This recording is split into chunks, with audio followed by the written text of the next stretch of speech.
అయోధ్యలో బాలరాముడి ప్రాణ ప్రతిష్టకు మరికొద్ది గంటలు మాత్రమే ఉంది. దేశవ్యాప్తంగా వివిఐపీలు వస్తున్నారు. ప్రధానమంత్రి మోడీ, దేశ ప్రధాని మంత్రి మోడీ యజమాని హోదాలో ఇక్కడ ప్రాణ ప్రతిష్ట కార్యక్రమంలో పాల్గొబోతున్నారు. అంత్యస్థాయిలో తెలుగు రాష్ట్రాల నుంచి కూడా వివిఐపీలు కూడా అంతా వస్తున్నటువంటి పరిస్థితి. అయితే మనకు తెలుగు వారికి రాముడు అంటే ఎన్టీఆర్, ఆ తర్వాత తరానికి తెలిసినటువంటి రాముడు, వెంకటేశ్వర స్వామి, శ్రీకృష్ణుడు ఎవరంటే అందాల నటుడు సుమన్. అయోధ్య వీధుల్లో మన తెలుగు రాముడు, ఈ కాలం ఈ తరానికి తెలిసినటువంటి రాముడు ఇక్కడ ఉన్నారు, మనతో మాట్లాడడానికి సిద్ధంగా ఉన్నారు. ఎప్పుడైనా అనిపించిందా ఇట్లా అయోధ్య వీధుల్లో మీరు తిరుగుతానని, మనం కలుస్తామని? ఇక్కడ రామజన్మ భూమికి సంబంధించి మీరు ఎంత ఎగ్జైటింగ్ గా ఉన్నారు? జై శ్రీరామ్. జై శ్రీరామ్. జీవితంలో అంటే నేను ముందు నటుడు అవుతా అని చెప్పి నేను అనుకోలేదండి. ఆ భగవంతుడే నన్ను ఒక నటుడుగా, ఎందుకంటే ఒక యాక్టర్ అవ్వాలంటే మీకు అందరికీ తెలుసు అసలు చాలా ఇన్ఫ్లుయెన్స్ కావాలి. సరే, ఇన్ఫ్లుయెన్స్ పక్కన పెడితే ముందు నటన అనేది ముందు తెలియాలి. అలాంటిది ఏమీ నాకు తెలీదు. మరి 77లో చెన్నైలో, తమిళనాడులో నన్ను డైరెక్ట్గా ఒక హీరోగా మరి తమిళనాడు వాళ్ళు స్వీకరించి నన్ను ఒక హీరో చేశారు.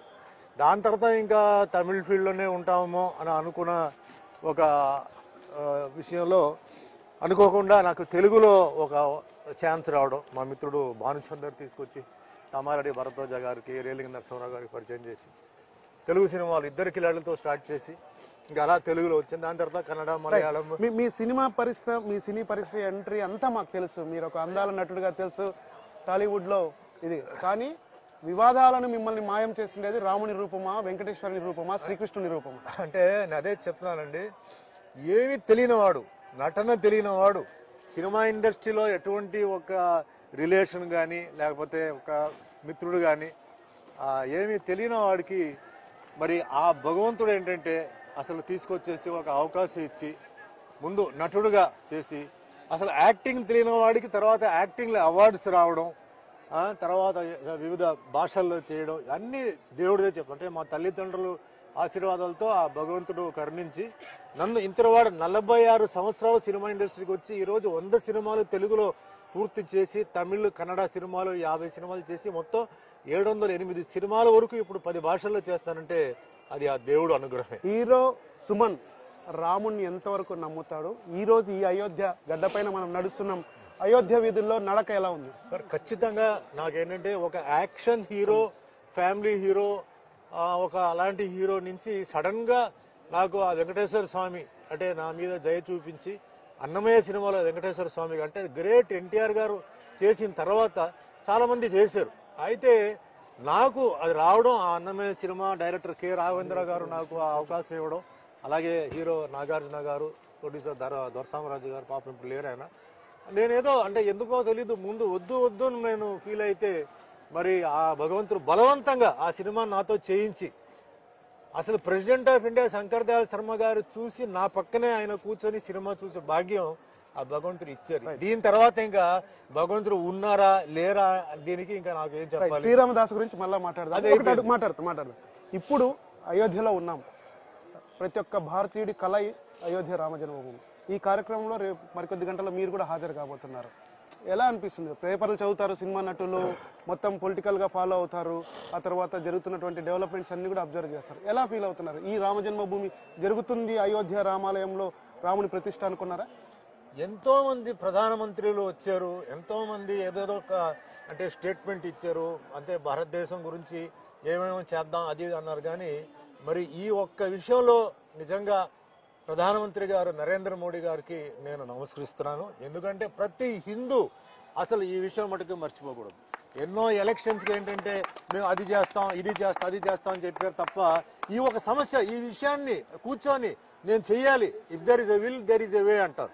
అది మన మోడీ గారు కూర్చొని ఆయన గట్టిగా ప్రయత్నం చేసి మరి వాళ్ళకు కూడా ఏంటంటే ఎటువంటి ఇబ్బంది ఇవ్వకుండా వాళ్ళకు కూడా న్యాయం చేసి మన భారతీయులు, ముఖ్యంగా మన హిందువులు అందరికీ అసలు ఎప్పటి నుంచో ఈ ఒక డిస్కషన్ గురించి ఒక క్లారిటీ ఇచ్చిన నరేంద్ర మోడీ గారిని మనం మర్చిపోకూడదు. మన భారతదేశానికి, ప్రపంచం మొత్తం ఏంటంటే భారతదేశానికి రేపు ఈ అయోధ్య మందిరం అనేది ఒక పెద్ద ల్యాండ్ మార్క్ అవబోతుంది, పెద్ద టూరిస్ట్ స్పాట్ అవుతుంది. ఇది అసలు ప్రపంచంలోనే అంటే ఏంటంటే ఇంత అద్భుతమైన ఒక గుడి అంటే దీనికి చేయడానికి అంటే మొత్తం భారతదేశం కాశ్మీర్ టు కన్యాకుమారి వరకు అందరూ దీంట్లో ఏంటంటే వాళ్ళ కాంట్రిబ్యూషన్స్ వాళ్ళు ఇచ్చారు. అసలు ఈ ఒక్క మందిరాన్ని అసలు అది ఉన్నత స్థాయికి తీసుకెళ్లి దాన్ని అద్భుతంగా అంటే వరల్డ్ లోనే ఇది ఒక ఫేమస్ టెంపుల్ అవ్వాలని చెప్పి చేశారు. వాళ్ళందరికీ నేను తల వంచి నేను నమస్కారం పెడతాను. బాలరాముడి విగ్రహం నల్ల శిలతో కృష్ణశిలతో ఉన్నటువంటి విగ్రహం బయటకు వచ్చింది, చూసారా? అంటే ఫోటోలు అవన్నీ చూసారా? ఎలా అనిపించింది? ఎందుకంటే చాలా అంటే ఇది ముఖ్యంగా కర్ణాటక నుంచి ఎవరో మైసూర్ నుంచి చేశారు. మా కర్ణాటక కాదు, అందరూ మా భారతీయులు అందరూ ఒకటే. అంటే అది అదే అంటే కాదు, ఆ అదృష్టం ఆయనకు వచ్చింది. చూడండి, దేవుడి విషయంలో ఇప్పుడు నేను దేవుడి పాత్ర చేస్తున్నాను అంటే ఆ అదృష్టం ఎంతో మంది ఉన్నారు. నాకన్నా అందమైన వాళ్ళు ఉన్నారు, నాకన్నా మంచి టాలెంట్ ఉన్న వాళ్ళు అందరూ ఉన్నారు. అయినా ఆ ఒక అవకాశం నాకు రావడం మరి రాములు వారు ఆశీర్వాదం ఉండబట్టే నాకు అది వచ్చింది. అసలు రామారావు గారు ఎలా చేశారో నాకు తెలియదు, కానీ ఆయన్ని ఫాలో చేసుకొని ఆ రూపం కానీ అసలు ఇది కానీ నేను అలా చేయడం జరిగింది.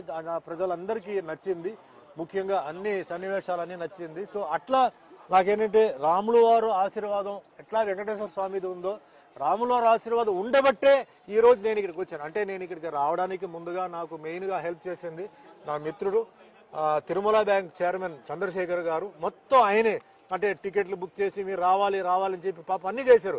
మనసులో మట్టికి నేను ఒకటే అనుకున్నాను, రావాలని తలరాత్రిలో రాసి ఉంటేనే అది రావడానికి అవుతుందా లేదా, మధ్యలో ఎటువంటి ఏదైనా ఇబ్బంది వస్తుందా చెప్పి అనుకున్నాను. కానీ ఆ రాములు వారు ఆశీర్వాదంతో ఈ రోజు నేను ఇక్కడ ఉన్నానంటే అది ముఖ్యంగా మన చంద్రశేఖర్ గారు, అలాగే మిత్రుడు హరి గారు, శ్రీనివాస్ గారు అందరూ వచ్చారు. మేము అంటే ఎందుకు చెప్తానంటే చూడండి, ప్రపంచంలో ఎంతమంది ఉన్నారు, మనం ఎందుకు కొందరిని కలుస్తా ఉంటే దానికి ఒక అర్థం ఉంది. There is a meaning in meeting some people. ఊరికే it is not an accident or incident. That is what I'm saying. మీరు అయోధ్యకు కూడా వచ్చారు ఫస్ట్ టైం. ఇక్కడ ప్రాచీన శ్రీ రాజద్వార మందిర్ అయోధ్య. ఇది గతంలో ఇక్కడ ఉన్నటువంటి రాజులు కానీ వారంతా కూడా ఇక్కడ ఉన్నప్పుడు రామ మందిరానికి వెళ్ళి మళ్ళా తర్వాత ఇక్కడ దర్శనం చేసుకోవడానికి చాలా పాపులర్ అయినటువంటి. ఇప్పుడు మనం అయోధ్య వీధుల్లో నడుస్తున్నాం. ఈరోజు సుమన్ ఎప్పుడైనా కానీ రాముని పాత్ర పోషించినటువంటి సుమన్ రామదాసులు ఇప్పుడు అయోధ్య నడుస్తుంది అంటే మొత్తం అన్ని రామదాస్ సినిమాలో పాటలే వస్తున్నాడు, అంతా రామమయం అంతా రామమయం. మీరు ఎప్పుడైనా కలగన్నారా అయోధ్యలో పార్టిసిపేట్ అవుతాను అని? అస్సలు నేను 100% నేను కళలో కూడా అయోధ్య గుడి గురించి చూస్తున్నాం వింటున్నాం, కానీ నేను కళలో కూడా నేను అయోధ్యకు వస్తున్నాను. ఈ అయోధ్య ఈ రామ మందిరం అదే ఈ ప్రతిష్ట దీన్ని నేను అవకాశం వస్తే అనుకోలేదు. భగవంతుడు శ్రీరాములు వారు ఏంటంటే మా మిత్రుడు చంద్రశేఖర్కి ఆ ఆర్డర్ ఇచ్చి నువ్వు చూసుకోరా అని చెప్పేసి ఆయన్ని పంపించి ఈ రోజు నేను లాస్ట్ వరకు ఈ రోజు ఏం జరిగినా లాస్ట్ వరకు ఏంటంటే ఆ రాములు వారు ఒక సైడ్ అయితే నాకు నా మిత్రుడు చంద్రశేఖర్ గారు నాకు ఒక రాములు ఆయనే అసలు వచ్చి నాకు హనుమంతు గారు లాగా వచ్చి ఆయన నన్ను తీసుకొచ్చినట్టు నేను ఫీల్ అవుతున్నాను. రామదాసు సినిమా తలుచుకుంటే రాఘవేంద్రరావు, నాగార్జున, తర్వాత హీరో సుమన్ గారు. అంతకుముందు అన్నమయ్య సూపర్ హిట్ తర్వాత రామదాసు కాంబినేషన్ వస్తుందంటే మిన్నం ఇంకా చేయను నేను, ఇంకా ఇలాంటి పాత్రలు చాలా కఠినంగా ఉండాలి, ఏదైనా పాత్ర చేస్తే శరీరంతో పాటు మనసును కూడా లగ్నం చేయాలని చెప్పి అంటారు. నిజంగా సినీ నటులకి అన్ని ఉంటాయి అలవాట్లు. ఆ తర్వాత సినీ నటులు అంటే ఒక రకమైనటువంటి ఇది ఉంది. నిజంగానే మీరు కఠిన నియమాలు పాటిస్తారా? ఏంటి సినిమా వాళ్ళకి అన్ని అలవాట్లు ఉంటాయి, వేరే మనుషులకి అలవాట్లు ఉండదేంటి? మనుషులు పుట్టిన తర్వాత అందరికీ అన్ని అలవాట్లు ఉంటాయి.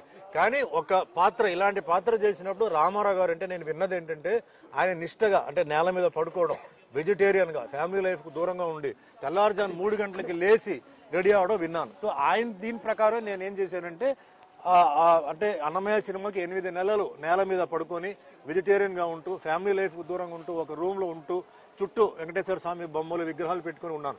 అదే మాదిరిగా రాముల వారి క్యారెక్టర్, ఎందుకంటే రాముల వారికి బ్లూ కలర్ మేకప్, ఈ బ్లూ కలర్ మేకప్ అనేది నీల మేఘం అనేది చాలా ఇంపార్టెంట్. ఇది మిస్ అవ్వకూడదు. చాలా మంది అంటే ఏమన్నారంటే బ్లూ మేకప్ మీరు వేయగలుగుతారా, మరి అది మెయింటైన్ చేయాలి, అది ఉంటుందా పోతుందా అన్నారు. నేను భగవంతుని తలుచుకుంటే ఆ మేకప్ వేసుకుంటాను. మా మేకప్ మ్యాన్ వెంకటరావుతో పాటు మేమంతా కలిసి మేము చేసాం. లాస్ట్ వరకు బ్రహ్మాండంగా బ్లూ కలర్ మేకప్, ఎందుకంటే రాముల వారు అంటే బ్లూ కలర్, ఆ బ్లూ కలర్ అలాగే ఉండిపోయింది. ఆ గెటప్ కూడా అద్భుతంగా అది వచ్చింది అనమాట. సో ఆ సినిమా క్యారెక్టర్ పెర్ఫార్మెన్స్ కానీ డైలాగులు కానీ అవన్నీ ఏంటంటే ఆ రాముల వారు అసలు ఆర్డర్తోనే జరిగింది.